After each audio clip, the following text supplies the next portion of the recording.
Je vais vous présenter Nicolas, mon ami Nicolas Primal, donc rapidement. Alors donc, voilà, donc vous voyez sa photo. Bon, tout simplement, il est académicien.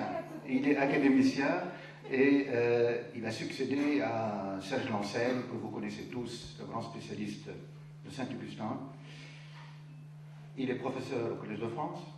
Donc, sa spécialité, c'est l'orientalisme, donc l'égyptologie, l'histoire et la civilisation pharaonique, en particulier du deuxième millénaire jusqu'à la 25e dynastie. Donc, l'archéologie, il a travaillé à Karnak, l'oasis de Balak, l'épigraphie. Vraiment, c'est un homme qui domine l'égyptologie. Donc, quand on a plusieurs spécialités, je pense qu'il faut le souligner parce qu'il ne s'est pas cantonné dans une spécialité. Il est un spécialiste de cette civilisation absolument formidable. Alors, bon, il a commencé un itinéraire à l'école pratique des études, qui a donc, c'était son départ. Il a été assistant à la Sorbonne et j'étais son étudiant, donc en égyptologie. Mais moi, je n'ai pas suivi puisque je suis archéologue de l'Antiquité classique.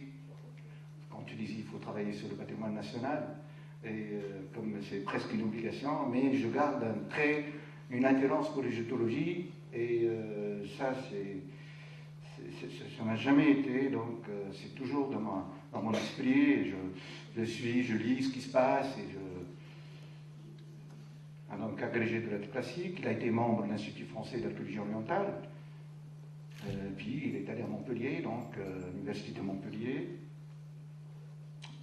Professeur d'égyptologie, il retourne à la Sorbonne, de 88 à 2000.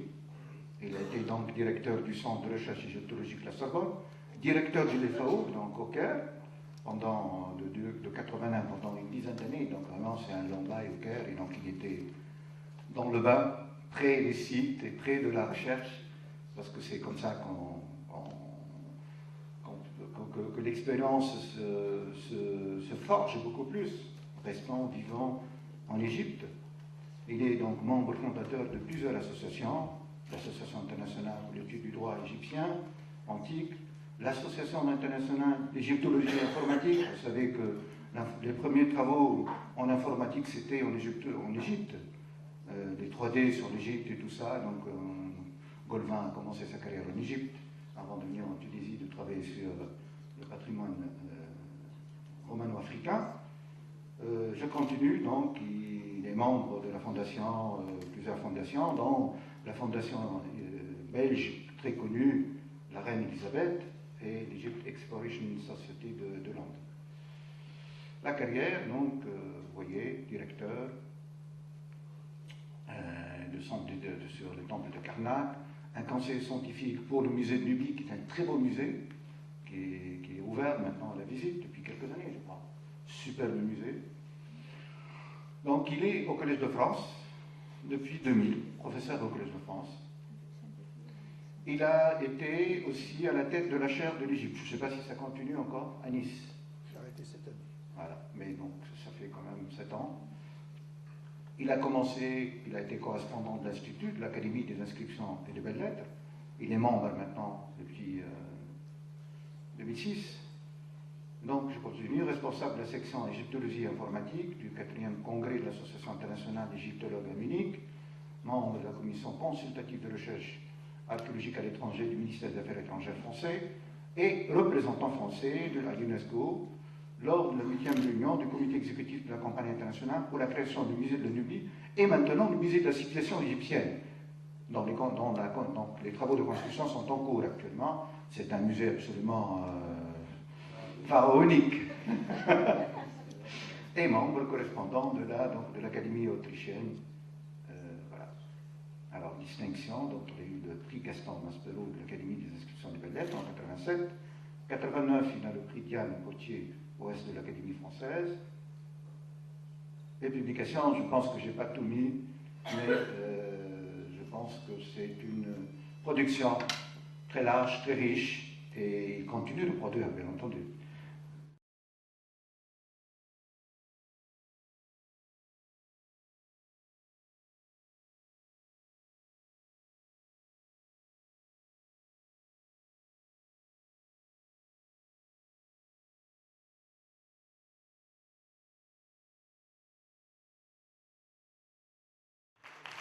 Pardon d'avoir été aussi long, je n'ai pas fait attention à l'heure. C'était un plaisir pour nous. Je pense que les propos nous ont enchantés. Puis c'est vraiment un voyage extraordinaire. On a traversé plusieurs périodes, même cette église, malheureusement, on n'a pas de photos, mais... Il faut revenir dans 2 ans. Elle est superbe, je sais que... Bon, y aura-t-il des questions? Je pense que vous êtes... Oui.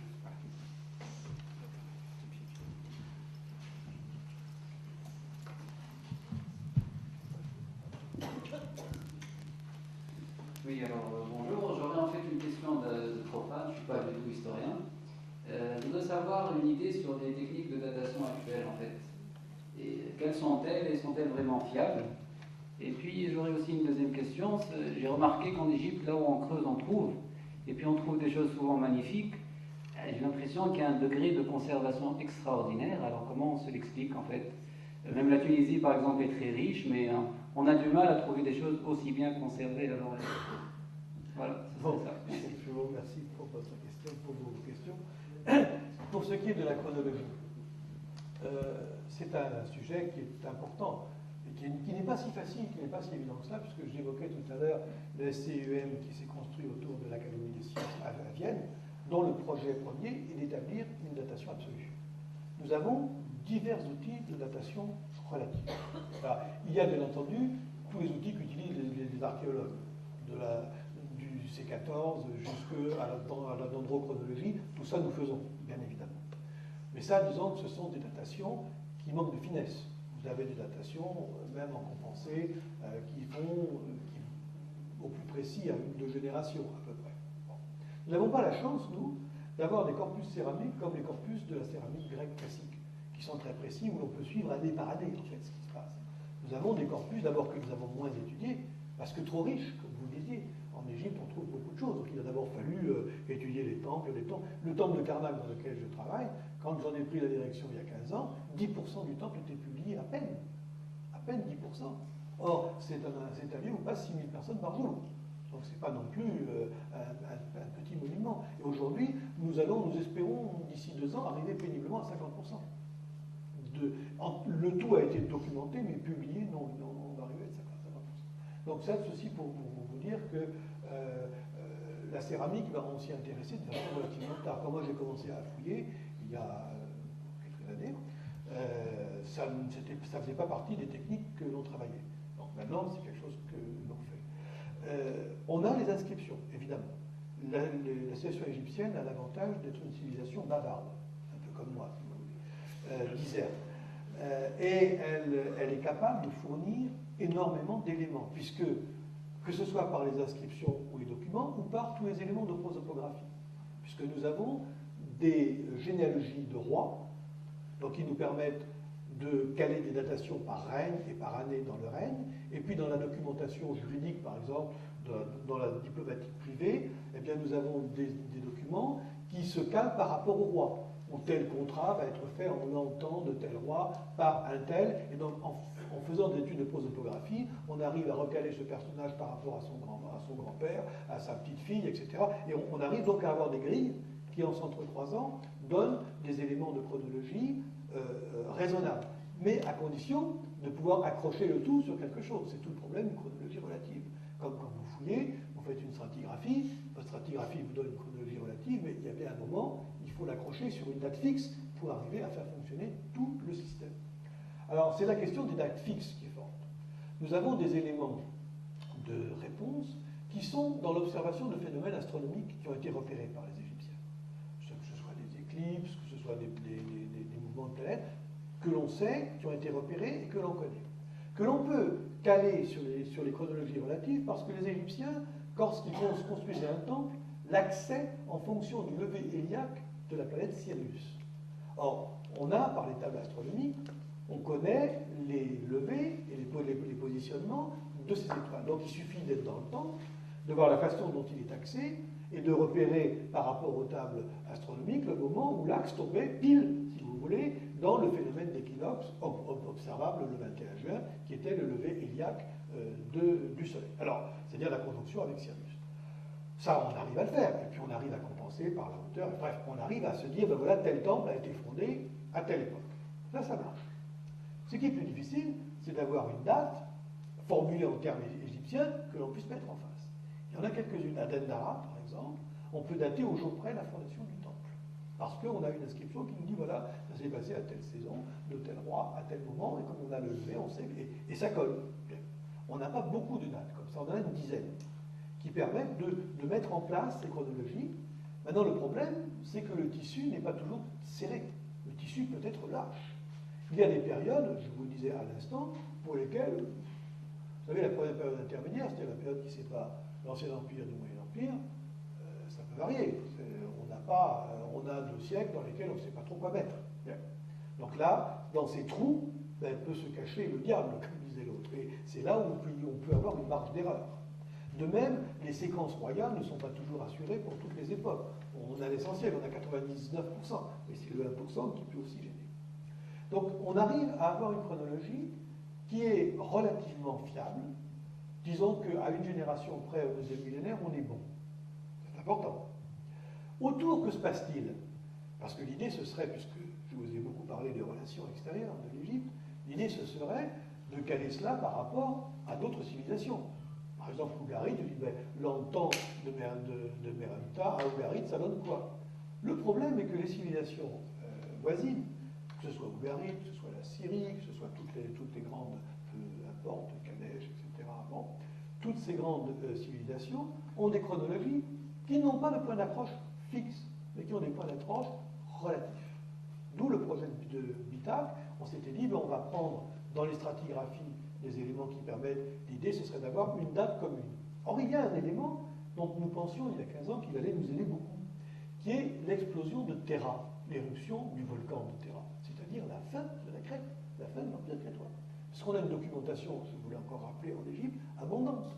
Et on sait à peu près que tout d'un coup, sous le règne de Thoutmôsis III, à peu près, donc fin du 16e, tournant 16e, 15e siècle, les relations semblent s'arrêter.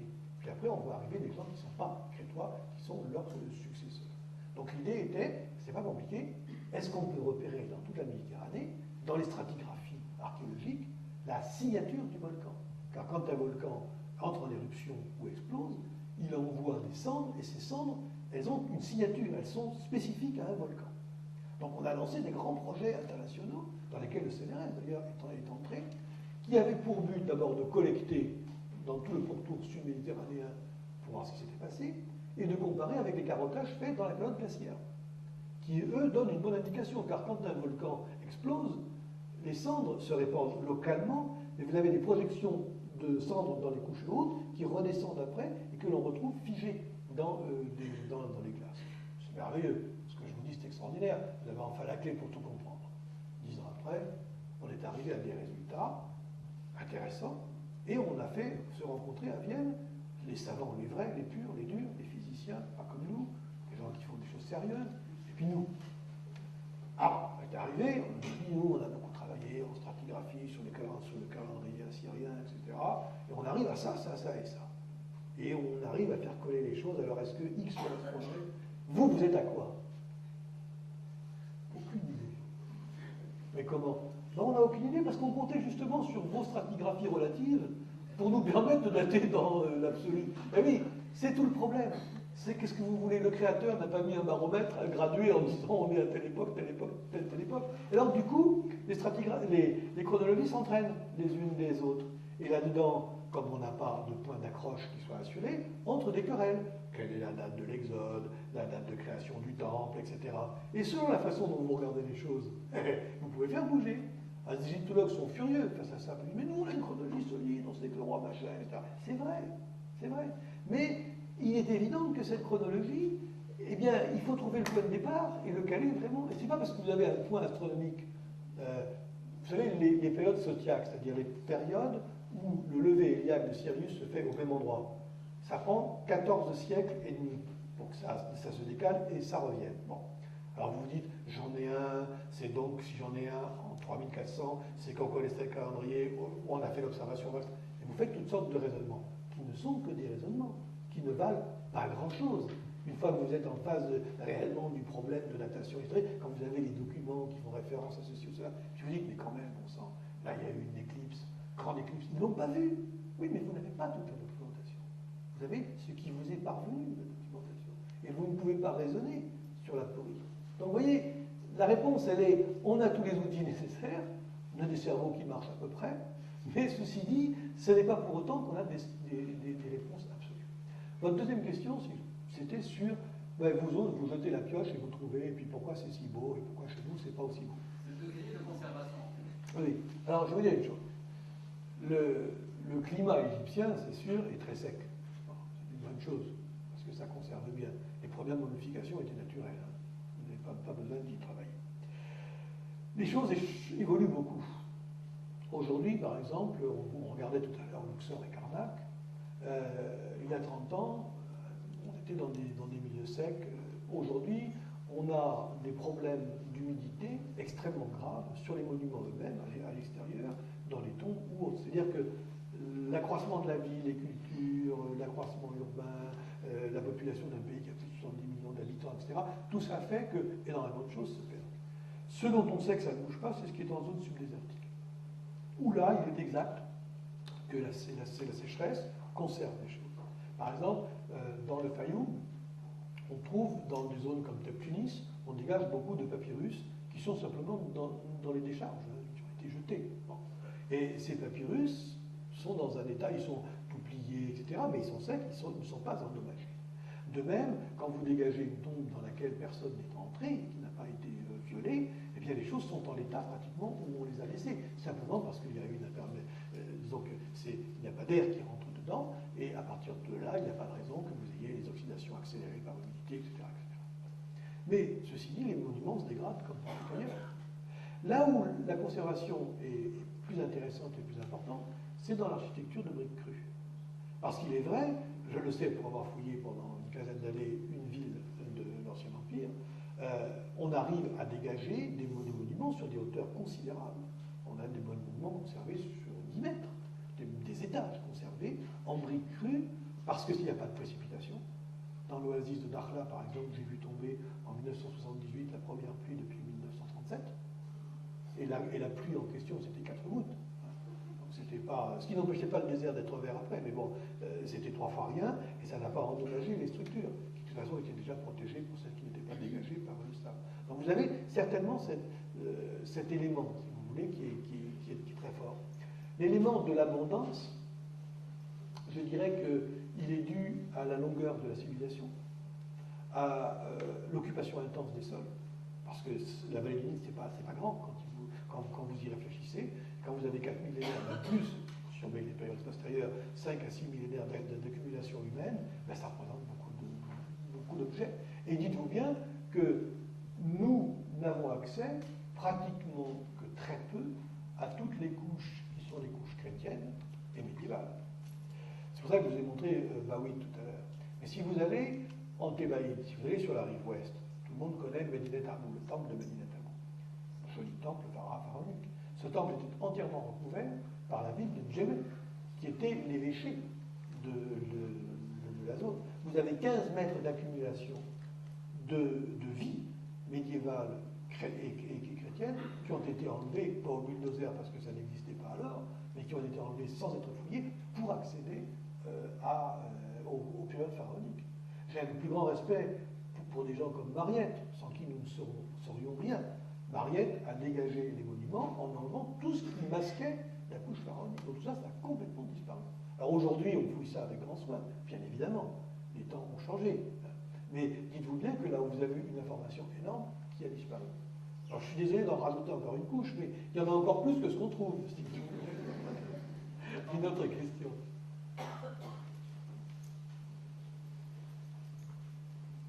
Désolé, j'ai été un peu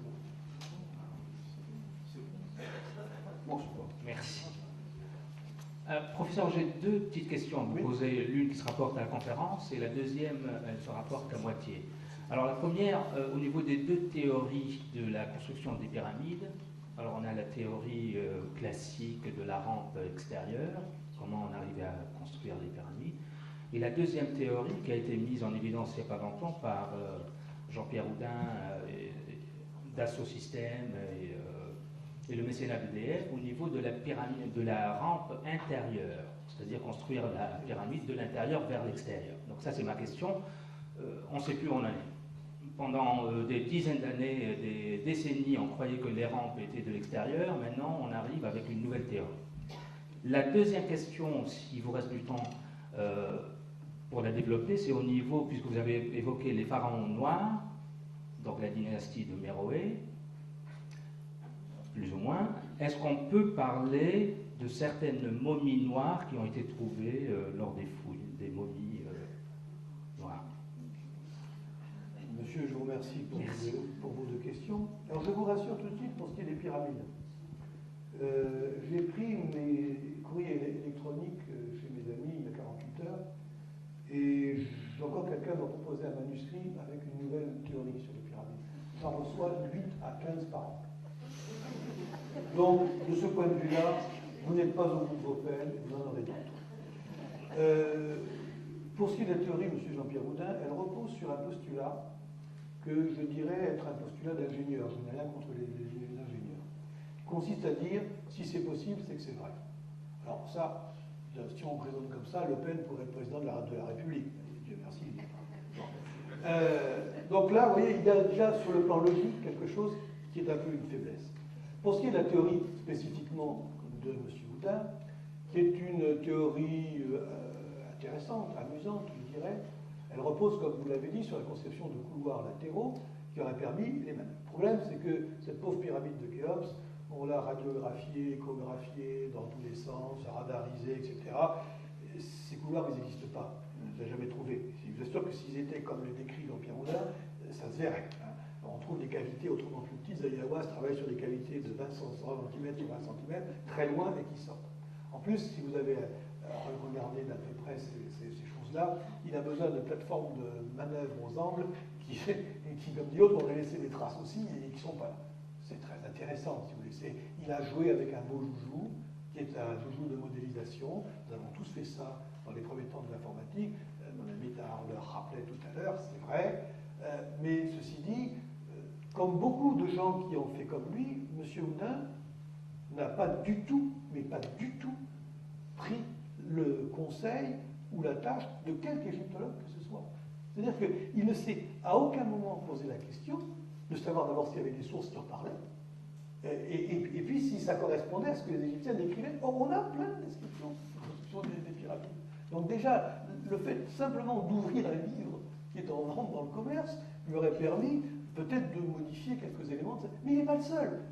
Seulement, il s'est livré à ce plaisir extraordinaire. Encore une fois, je vous dis, chaque année, je lis beaucoup de ces essais. J'en ai même publié un, celui d'Ormion, qui me paraissait intéressant, parce que sur la joie, parce que ça reposait sur une analyse, et je le vois passer énormément.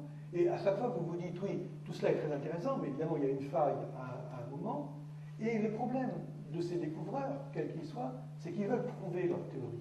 Vous avez des gens qui sont totalement hermétiques et qui disent non, c'est comme ça. Je me souviens de quelqu'un qui avait prouvé que les pyramides avaient été construites parce qu'on avait apporté des pierres à l'aide de canaux remplis d'eau et de machines de levage. Et on a essayé de lui faire comprendre que malheureusement, on n'avait pas trouvé les canaux, et qu'il n'y en avait nulle part, et que même des sondages avaient démontré qu'il n'y en avait pas, et que les machines qui décrivaient. Mais c'était vrai quand même. Bon, alors, bon, il y a un moment, si vous voulez, où très bien. L'argumentation historique n'existant pas, on a du mal à suivre. Je ne condamne pas, je trouve même que c'est très stimulant, parce que toujours dans ces théories, il y a quelque chose à apprendre. Hein, on apprend à certaines choses. Votre deuxième question avait trait à... Ah, les pharaons noirs. Alors, les momies noires, je vous remercie, vous êtes reconnaissant de me donner des références, parce que je n'en ai jamais entendu parler. Alors, je serais très content. Cite le nom du professeur Maury. Maury.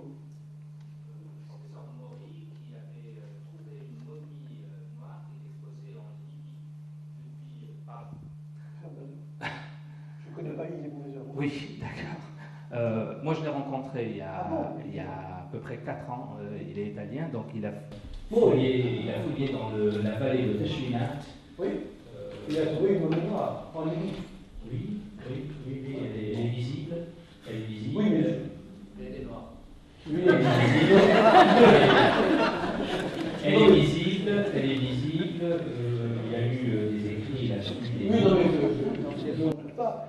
Seulement, si vous voulez, mon problème, c'est que moi, je ne suis pas du tout spécialiste de la Libye, que ça n'a rien à voir avec l'Égypte, et qu'en Égypte, il n'y en a pas. Donc, à partir non, de mais là, moi, c'était pour la relation entre. Puisqu'on a vu quand même, je dirais, un sarcophage sous l'obélisque que vous avez montré tout à l'heure. Oui, mais il n'était pas noir. Voilà, non, mais c'est pas ça. Mais je me suis dit, on a parlé du Soudan. Oui, oui, non, mais non. Voilà. Non, C'était ça un petit peu ma question, mais elle n'était pas essentielle. Non, je vous mets à l'aise. Les relations entre l'Égypte et la Libye commencent extrêmement tard. Puisque, si vous voulez, la Libye, jusqu'à l'invasion des peuples de la mer, a une population locale, qui est d'ailleurs le même socle humain que celui que l'on a ici, mais qui n'est pas en relation avec l'Égypte, dans la mesure où il ne s'agit pas d'État ou d'une puissance avec laquelle l'Égypte a à traiter, parce qu'il n'y a rien à traiter, si vous voulez. En plus, il n'y a pas d'échange. Les échanges, ils vont commencer plus tard. Ils vont commencer lorsque la Libye va être intégrée dans le système grec, où là, la Libye va devenir un voisin qui ouvre sur autre chose. Mais là, nous sommes au premier millénaire. Nous sommes à un moment où la population de la Libye première n'est plus ce qu'elle était, et où on a les nouveaux venus, qui sont les Libyoi, justement, qui sont en fait des populations d'Asie mineure, qui ont descendu. Donc, ces populations d'Asie mineure, en fait, c'est une rencontre un petit peu comme ici. C'est-à-dire que vous avez des populations levantines qui viennent rencontrer des peuplements indigènes d'Afrique du Nord. Donc, le côté noir, si vous voulez, là, il peut être que fortuit. Quelle relation la Libye entretient-elle avec l'Afrique noire? Alors, vous voyez bien que l'Afrique noire n'est pas tout à côté. L'Afrique noire, elle est plus loin. Il faut aller dans le Sud-Soudan, il faut aller dans le Tchad, etc. Alors, historiquement, des relations commerciales existent avec ces zones. C'est pour ça que je vous ai parlé de Gulf Kébir et autres. Les Égyptiens commerçaient via le Soudan, via Célima, ils commerçaient avec l'Afrique noire. Et on a d'ailleurs des produits d'Afrique noire qui viennent. Il y a même un des textes célèbres de l'époque de Pépi II raconte comme le roi était heureux d'avoir un pygmée à sa cour. Donc puis on a les girafes, les panthères, etc. Donc tout ça, on sait que ça existait, et c'était pour les Égyptiens un réservoir exotique, si vous voulez, pas seulement exotique d'ailleurs, de produits qui étaient aussi utiles, jusqu'y compris les arbres à encens qu'on allait chercher jusqu'au Bab el-Mandeb, donc au fond de la mer Rouge. Donc cela existe. Et ce sont des relations connues. C'est-à-dire que les sources égyptiennes sont capables de décrire le monde noir. Les hérésies, c'est connu, on en parle, etc. Donc on a toute une iconographie, donc, chacun sait où il est, de ce point de vue-là. Du côté libyen, l'apparition en tant que telle, bien en fait, elle va fonctionner avec le système d'esclavage. C'est-à-dire qu'à partir du moment où l'Afrique devient un réservoir à main-d'œuvre, et là, la Libye joue un rôle qui va être très important jusqu'à l'abolition de l'esclavage. Il faut être clair, il y a quelque chose que tout le monde voit. Alors, du côté des pharaons noirs, entre guillemets, on en parlait ce matin, ces pharaons noirs, qui sont-ils?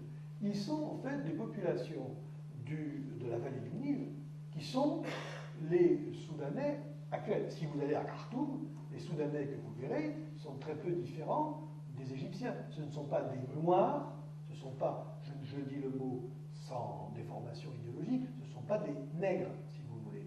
Ils sont d'un type nubio-soudanais, qui est le type nilotique. Encore aujourd'hui, au Caire, vous voyez une différence entre la couche arabe, qui est installée, et la couche égyptienne, qui est de ce type, et d'ailleurs, que lorsque l'on veut être méchant avec un Saïdi, on le traite de noir.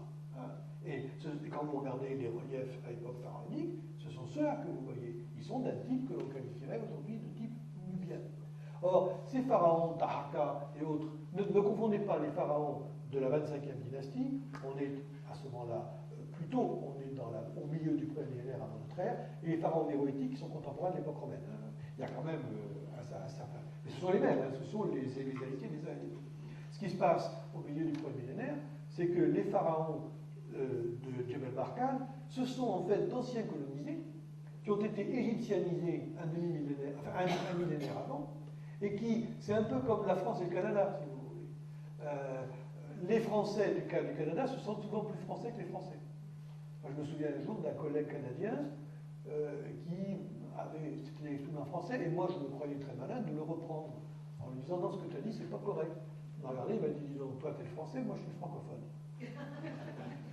C'est un peu, si vous voulez, ce qui s'est passé.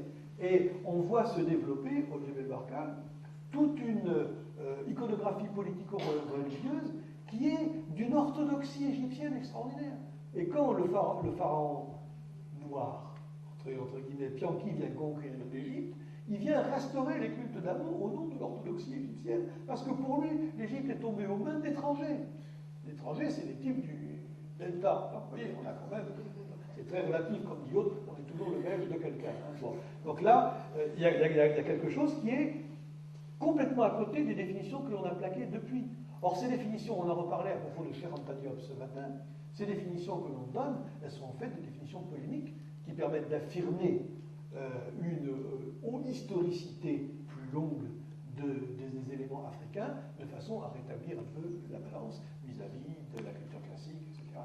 Donc là, on est dans des formulations, c'est pour ça que vous voyez les égyptologues bondir quand on dit ça, parce qu'on est dans des formulations qui sont dangereuses, qui n'ont pas historiquement de validité, mais qui, mal interprétées ou immédiatement surinterprétées, ouvrent la porte à toutes sortes d'interprétations malheureuses. Alors, je connais bien Charles Bonnet, qui est un de mes collègues, et en plus un de mes confrères, donc je connais parfaitement bien, qui est un excellent égyptologue, et je pense que le terme de pharaon noir a été donné de façon un peu abusive dans cette émission en particulier, pour dire des pharaons qui venaient d'Afrique. Mais en fait, c'est pas ça.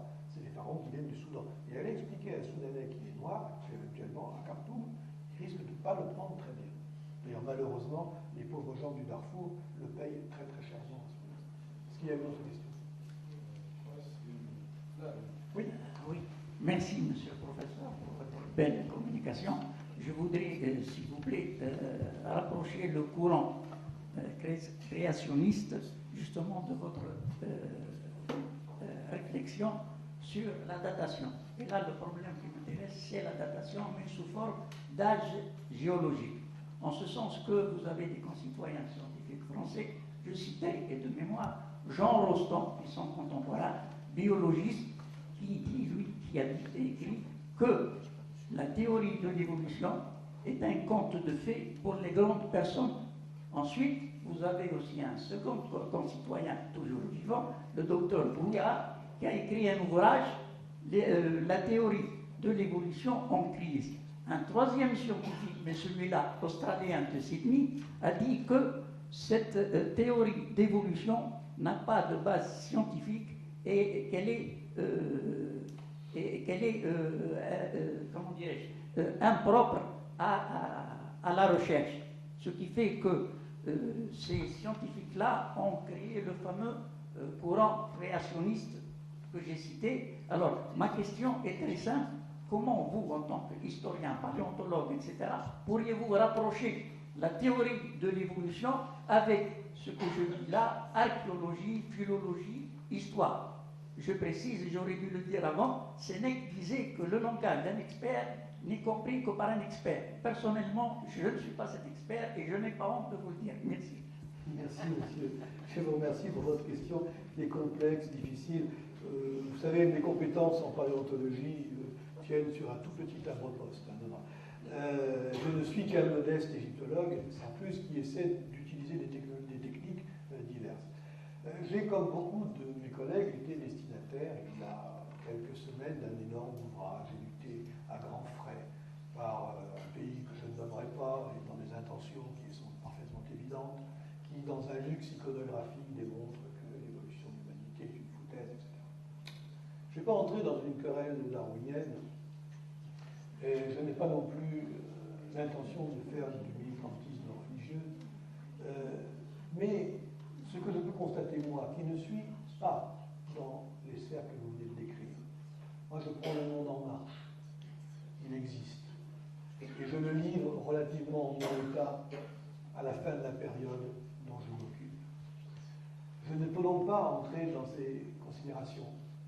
Forcément, en tant qu'historien, eh bien, je vois de la vie qui s'écoule, des structures qui se mettent en place, des constructions qui se font, des vies qui se nouent, qui se dénouent, des croyances qui augmentent, qui diminuent, qui cèdent le pas aux autres. Vous savez, comme on a découvert à la fin du siècle dernier des civilisations qui naissent et qui meurent, tout simplement. Mais je crois qu'il faut s'en remettre peut-être à la sagesse des anciens Égyptiens. C'est peut-être la seule chose que je puis apporter en réponse à votre question. Pour eux, le monde était créé partir, on en parlait encore ce matin, d'une sorte de liquide amniotique, d'où des forces ont émergé, se sont combinées et ont créé le soleil qui a séparé le ciel, la terre, toutes sortes de formes belles choses que les créationnistes, justement, envisagent également, mais d'un point de vue beaucoup plus radical. Et les formes humaines ainsi créées se sont transformées, déjà chez les anciens Égyptiens. Le soleil est né de l'accouplement de batraciens. Vous évoquiez Rostand. Nous voici dans la grenouille. Alors, permettez-moi de ne pas aller plus loin, mais je crois qu'il faut raison garder. Il ne faut surtout pas mélanger les convictions personnelles que l'on peut avoir et la recherche scientifique. On peut être, Rostand comme d'autres l'ont montré, et il y a de très grands savants qui étaient de très grands croyants et qui en même temps sont restés de grands savants. J'évoquais Serge Lancel. Eh bien voilà un bon exemple que pour ma part je préfère méditer. Merci, monsieur le professeur, pour la clarté de votre conférence. Permettez-moi de poser une question d'une autre nature. Quand on regarde les ruines par leur affectation, on s'aperçoit qu'il y a des chambres funéraires, des nécrologies, des temples, des pyramides, des basiliques. Et on voit par leur affectation, il y a une certaine aspiration à la pérennité, à la divinité. Qu'on trouve moins dans la civilisation phénicienne, tunisienne. On trouve des commerces, des ports maritimes. Et on se pose la question, je cherche les mots pour ne pas la poser de façon un peu osée. Si, osée. Moi, j'étais frappé à l'âge de 14 ans par une certaine insistance de bon Dieu à envoyer 3 prophètes toujours dans la même région désertique. Et alors après, il y a 5 ans seulement que j'ai découvert, 5 ans seulement que j'ai découvert la zone d'Akhenaton. Et on se demande, ma question, excuse-moi, je suis un peu gêné de poser la question. Quelle est la relation entre Akhenaton et Moïse? En cela, je pense évidemment au livre de votre fameux collègue, Madame Noblecourt, que j'ai lu à plusieurs reprises. Merci, excuse-moi si je n'ai pas été très clair et excusez-moi aussi. Et je m'excuse auprès des présents aussi. Merci. Merci pour votre question, monsieur. Mais l'aspiration à la religiosité. Alors, la religiosité, c'est déjà ce que disaient Hérodote et les Grecs. Les Égyptiens sont les plus religieux des hommes. Eh bien, cette observation était très vraie. Et c'est probablement ce qui fait que la civilisation pharaonique a connu une telle durée. C'est que dans le système pharaonique, la théocratie pharaonique, tout se tient. L'univers a été créé une première fois, on l'évoquait à l'instant, mais il doit être recréé tous les matins. Et demain, le soleil peut ne pas se lever. Laissez ça finir bien par ça, s'arrêter. Le soleil peut ne pas se lever, et donc il faut qu'on maintienne la cohésion de la création du monde. Cette cohésion est assurée par le pharaon. Et l'individu, à l'intérieur de ce système, n'a pas, comme chez nous, une existence propre. Vous ne pouvez pas vous désolidariser du système pharaonique. Si vous en sortez, vous mourrez, puisque c'est ce système qui assure votre survie. Donc l'individu ne va certainement pas se rebeller contre un système qui garantit sa survie. On a un exemple comme ça, il y a un très beau papyrus qui date du 8e siècle avant notre ère, au musée Pouchkine, qui raconte les aventures d'un dénommé Urmaï. Cet homme vivait dans une période assez troublée vers le 8e siècle, et à la suite d'événements que la lecture du papyrus ne permet pas vraiment de comprendre, il est chassé de sa maison et chassé de sa ville. Et le type se retrouve dehors. Et aucune communauté humaine ne veut de lui.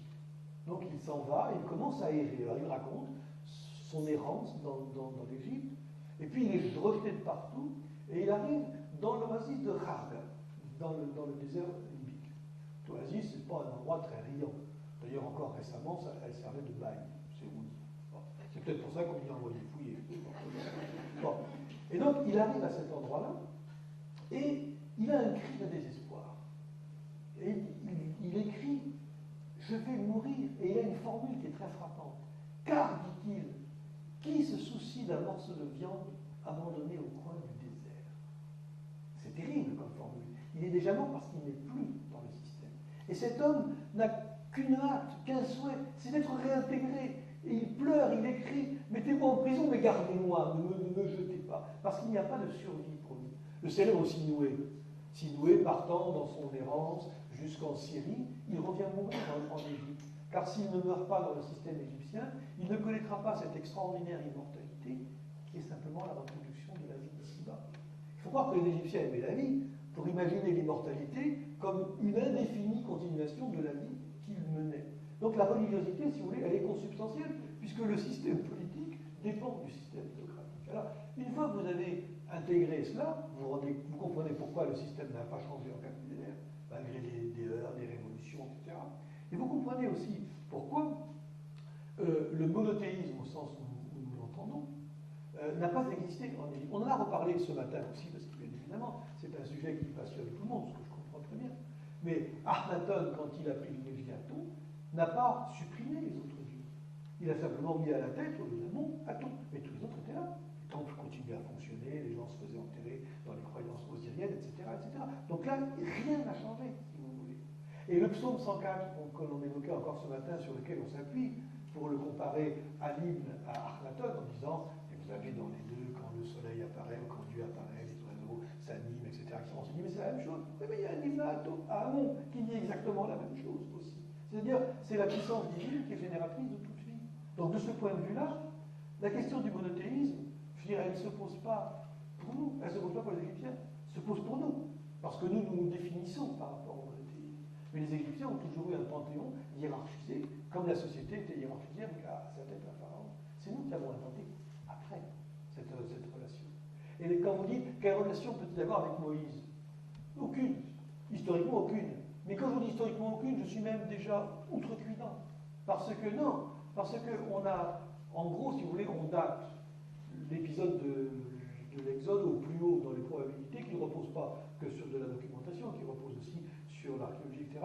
Au plus haut, c'est 2 siècles après. Donc ça ne peut pas coller, si vous voulez.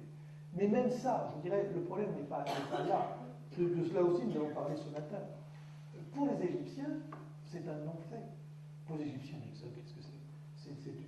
C'est un groupe étranger qui s'en va, mais c'était déjà arrivé avec d'autres avant, et on n'a pas pu se noter.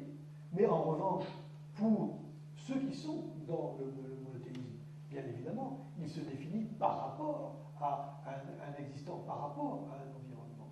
Donc il est normal que tous les écrits bibliques, et pas seulement les écrits bibliques, fassent référence à cela. Mais ne vous attendez pas à ce que les sources égyptiennes vous parlent des plaies d'Égypte, vous parlent de Pharaon qui se fait noyer. Alors, sous la pression, en quelque sorte, de ce mouvement qui a à peu près un siècle dans notre pensée, des égyptologues se sont mis à chercher frénétiquement en disant on va trouver un pharaon qui est mort noyé, qui a agi, qui est cela. Et on a commencé le gigantesque fantasme auquel Mme Desroches-Noblecourt, comme d'autres, ont participé, mais qui est intéressant intellectuellement, mais qui ne repose pas sur des bases réelles. Non, le reste est question de croyance. Vous savez, nous évoluons dans les religions révélées. Les religions révélées, c'est notre système. Et nous définissons les individus que nous sommes par rapport à une relation à Dieu, qui est une relation personnelle. Les Égyptiens ne le voient absolument pas de cette façon-là. Si ils avaient inventé le monothéisme, ça aurait changé. La pendule aurait commencé plus tôt au lieu de commencer plus tard. Donc on n'a pas, si vous voulez, de raison de prêter. On ne prête qu'aux riches. Mais pourquoi prêter à ceux-là qui sont déjà si riches, comme disait tout à l'heure monsieur? Laissons-les à leur richesse et n'en rajoutons pas plus. Voilà. Merci, le professeur Grimal, de cette riche communication et de cette discussion. Je pense que vous êtes tous, vous avez appris, puis apprécié la qualité. Et ça nous invite peut-être à aller vivre en Égypte, hein, parce que c'est un pays absolument très proche. Et je pose une dernière question. La législation égyptienne, est-ce qu'elle arrive à sauvegarder surtout les vestiges qui sont à l'intérieur des villes, hein, les fouilles urbaines?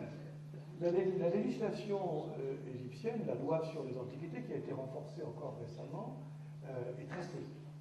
C'est-à-dire qu'elle protège les monuments, elle réglemente toute fouille privée hors contrôle est interdite. C'est-à-dire que même au fond de votre jardin, vous ne pouvez pas faire un trou. Bon. Actuellement, même la possession d'antiquités devient pratiquement condamnable. Bien évidemment, l'exportation est interdite depuis une trentaine d'années. Donc il y a un véritable effort. Maintenant, l'Égypte est un grand pays, comme on a dit, très riche, avec beaucoup de monuments. Et se pose le problème éternel, qui est dans tous les pays, y compris dans le nôtre, c'est que tout cela coûte très cher. Et il faut donc que l'État assure les financements qui permettent, ne serait-ce que d'avoir des gardiens qui soient suffisamment payés pour ne pas se laisser corrompre, et ainsi de suite. C'est-à-dire qu'il y a toute une infrastructure très lourde. Vous savez que l'administration égyptienne est pléthorique et que les fonctionnaires sont mal payés. Donc là aussi, tout est limite. En Égypte, pas seulement les gardiens de site, mais un professeur d'université ne gagne pas bien sa vie. Et c'est aussi un problème qui fait que pour assurer une qualité de recherche, parce qu'il y aura le temps de faire la recherche, il faut pas chercher un autre métier, etc., etc. Donc, sur le papier, la réponse est oui. Dans la pratique, la mise en œuvre est difficile. Et on ne peut pas en faire grief